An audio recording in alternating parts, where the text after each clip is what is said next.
കാത്തിരുന്നു പ്രാണനെ നിൻ കാലൊച്ച കേൾക്കാനായി. ഇമ വെട്ടാതെ നിന്നെ കാത്തു അരികിലെങ്കിലും നീ വരണേ നാഥ.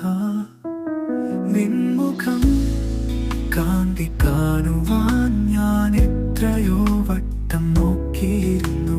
വൈകില്ല എൻ കാന്തൻ ഒരു നാളരികിൽ വന്നു ചേർക്കുമെന്നേ.